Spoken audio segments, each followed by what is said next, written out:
Hello and welcome to Thought for Today. My thought came to me a few days ago when something happened to me that may have happened to you. Have you ever started something and thought, well, I'm going to have to finish it now, but I'd never have started if I'd known?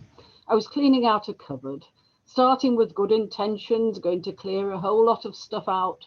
Then I start looking at things and it's all spread around me and most of it is going to go back in again. I just had to grit my teeth and in the mastermind catchphrase say, I've started, so I'll finish. I thought of it again this weekend when we had near our house the World Series Triathlon.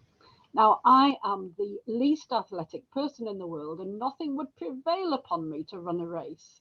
And as for going in the lake or getting on a bike, forget it. But I have to confess, I do rather enjoy watching the amazing people doing things like this. For some, it looked, well, comparatively easy. For others, it seemed almost beyond possible that they would finish, but somehow they did and got their medal to prove it. I've started, so I'll finish. It's like if you watch the London Marathon on television, and yes, there are those who run fantastic times, but there are those who trail in long after the television cameras have lost interest and gone away. It's a few years ago now that I remember seeing a woman who set off with all the others on the Sunday morning, but finished it on crutches late on the Monday, long after all the crowds cheering people on had gone away. She started and she finished. Reminds me of a famous passage in the Bible when St. Paul, in a letter to his dear friend and protege Timothy, knowing that his death isn't far off, he's in prison expecting to be executed, talked of the Christian life as a race. I've finished the race, he says. That picture of our Christian lives, trying to be faithful to Jesus Christ in what we say and do and are, as being like a race. No, it's not a 100-meter sprint, more like a marathon.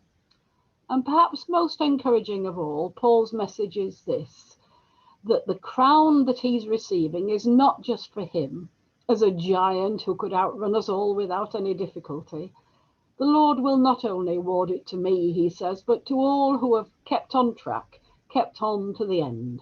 It's not a question of gold, silver, bronze, or nothing being on the podium. To all, crossing the line is what matters. Now, some of us will never be winners and may, like that woman in the London Marathon, limp in days later on crutches. But even if it takes us a very long time, with God's help, what we've started, we shall indeed finish. Because, and here I'm going to a wonderful image in another letter to early Christians, the Hebrews, we run the race looking to Jesus. We can see Jesus at the end of all our striving and battling.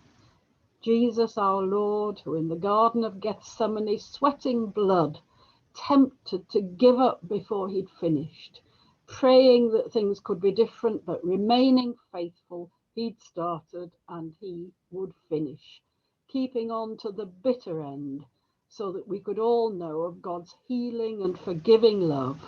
Jesus, who in this life received no crown of victory like the winners of the old Olympic Games, only the crown of thorns. But that crown became, in the strong hand of God, the crown of glory. Even if everybody else has given up on us and gone away, Jesus is waiting to cheer us on and welcome us home. So I leave you with the words, not of St. Paul, but of Alan Bennett. Keep on keeping on.